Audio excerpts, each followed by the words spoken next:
Michael Clark Rockefeller, May 18, 1938, disappeared November 19, 1961, was an American anthropologist and art collector and member of the Rockefeller family. He was a son of New York Governor and later U.S. Vice President Nelson Rockefeller, a grandson of American financier John D. Rockefeller Jr., and a great-grandson of Standard Oil co-founder John D. Rockefeller Sr. In 1961, Rockefeller disappeared during an expedition in the Asmat region of southwestern Dutch New Guinea, which is now a part of the Indonesian province of South Papua, with conflicting views of his fate. Rockefeller's twin sister, Mary Rockefeller Morgan, wrote in a 2012 memoir that she believes her brother drowned. In 2014, Carl Hoffman published a book that included details from the official inquest into the disappearance, in which villagers and tribal elders stated that Rockefeller had been killed and eaten after swimming to shore in 1961. No remains of Rockefeller or physical proof of his death have been discovered. Early life. Michael Rockefeller was born on May 18, 1938, the fifth and last child of Nelson and Mary Todhunter Rockefeller. He was the third son of 7 children fathered by Nelson, and he had a twin sister named Mary. Rockefeller attended the Buckley School in New York City and graduated from the Phillips Exeter Academy in New Hampshire, where he was a student senator and exceptional varsity wrestler. He then graduated cum laude from Harvard University with an AB in History and Economics. He also served for 6 months in 1960 as a private in the United States Army. Following his military service, Rockefeller went on an expedition for Harvard's Peabody Museum of Archaeology and Ethnology to study the Dani tribe of Western Dutch New Guinea. The expedition filmed Dead Birds, an ethnographic documentary film produced by Robert Gardner, for which Rockefeller was the sound recordist. Rockefeller and a friend briefly left the Peabody expedition to study the Asmat tribe of southern Dutch New Guinea. After the expedition ended, Rockefeller returned to New Guinea to study the Asmat and collect their distinctive woodwork art. "It's the desire to do something adventurous," he explained, "at a time when frontiers, in the real sense of the word, are disappearing." Rockefeller spent his time in New Guinea actively engaged with the culture and the art while recording ethnographic data. In one of his letters back home, he wrote, "I am having a thoroughly exhausting but most exciting time here. The Asmat is like a huge puzzle with the variations in ceremony and art style forming the pieces. My trips are enabling me to comprehend, if only in a superficial, rudimentary manner, the nature of this puzzle." Disappearance.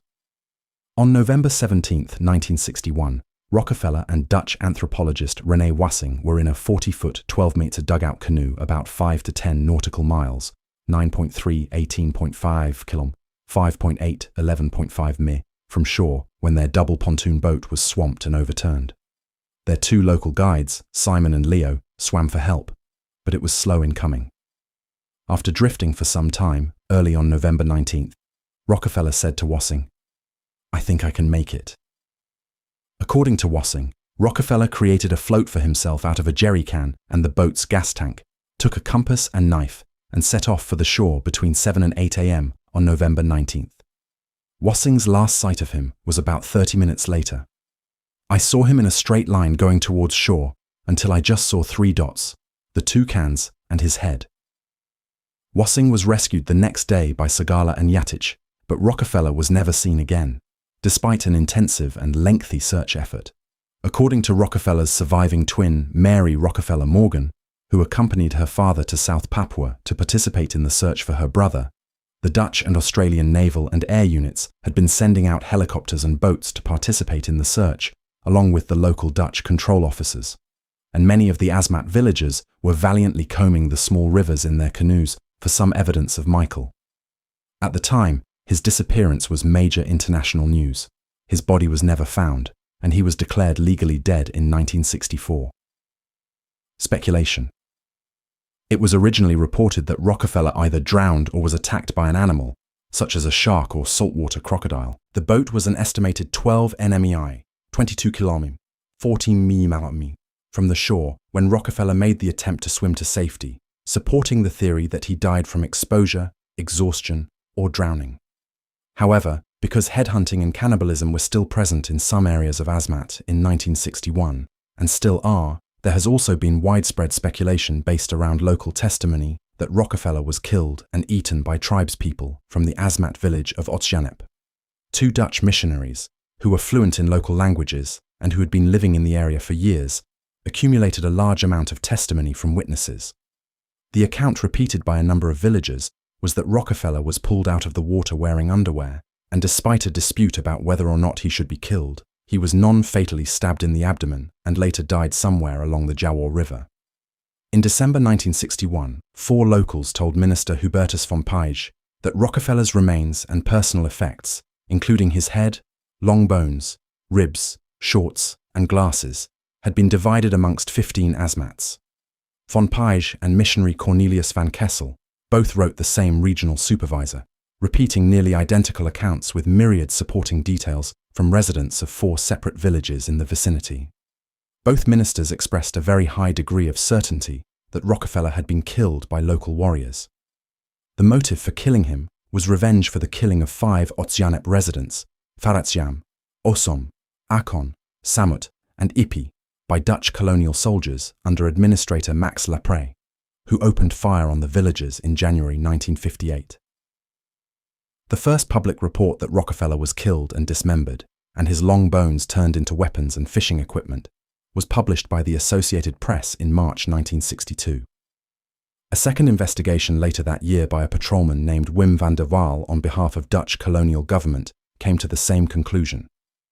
Van der Waal was given a skull bearing no lower jaw and a hole in the right temple, the hallmarks of remains that had been headhunted and opened to consume the brains, which he turned over to Dutch authorities, who never asked him to write a written report and never asked him to verbally report his conclusion.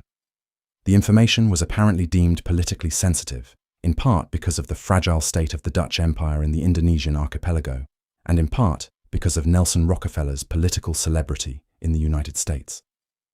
The findings of van der Waal's investigation are restated in the written memoir of Anton van der Wouw, a successor missionary to Van Kessel. In 1969, journalist Milt Machlin travelled to the island to investigate Rockefeller's disappearance. He dismissed reports of Rockefeller living as a captive or as a Kurtz-like figure in the jungle, but concluded that circumstantial evidence supported the idea that he had been killed.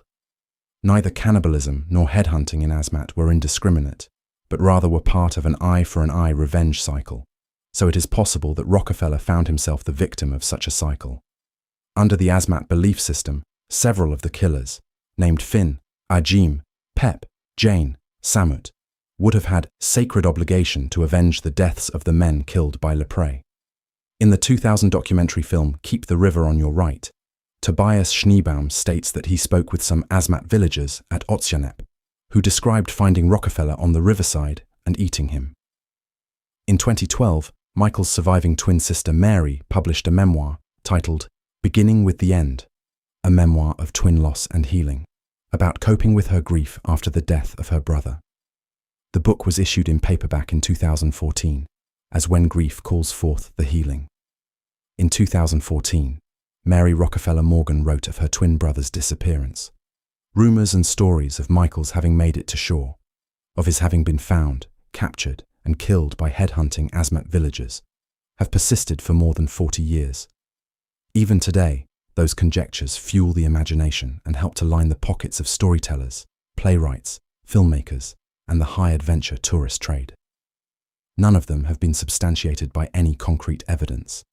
Since 1954, the Dutch government had enforced a ban forbidding tribal warfare and the resulting headhunting that would avenge the death of an important tribal figure. In 1961, we were told that tribal warfare and headhunting had not been eradicated, but were rare.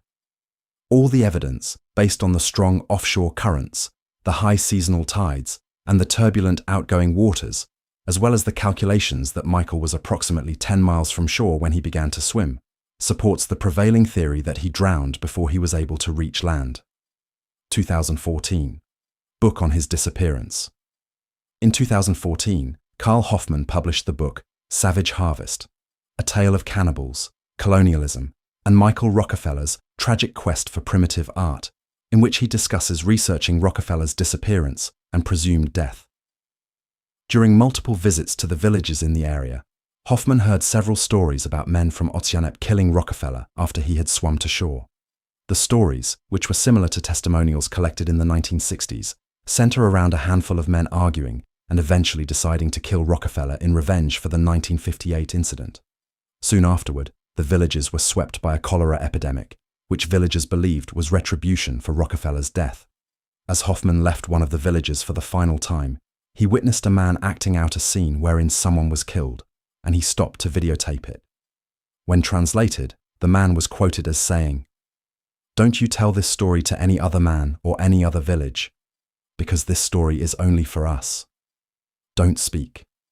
Don't speak and tell the story. I hope you remember it, and you must keep this for us. I hope. I hope. This is for you and you only. Don't talk to anyone, forever, to other people or another village. If people question you, don't answer. Don't talk to them, because this story is only for you. If you tell it to them, you'll die. I am afraid you will die. You'll be dead. Your people will be dead, if you tell this story. You keep this story in your house. To yourself, I hope. Forever. Forever." Asmat artifacts and photographs. Many of the Asmat artifacts Rockefeller collected are part of the Michael C. Rockefeller Wing Collection at the Metropolitan Museum of Art in New York. The Peabody Museum has published the catalogue of an exhibition of pictures taken by Rockefeller during their New Guinea expedition. Memorial. There is a memorial stained glass window for Michael Rockefeller, designed by the artist Marc Chagall, installed at Union Church of Pocantico Hills.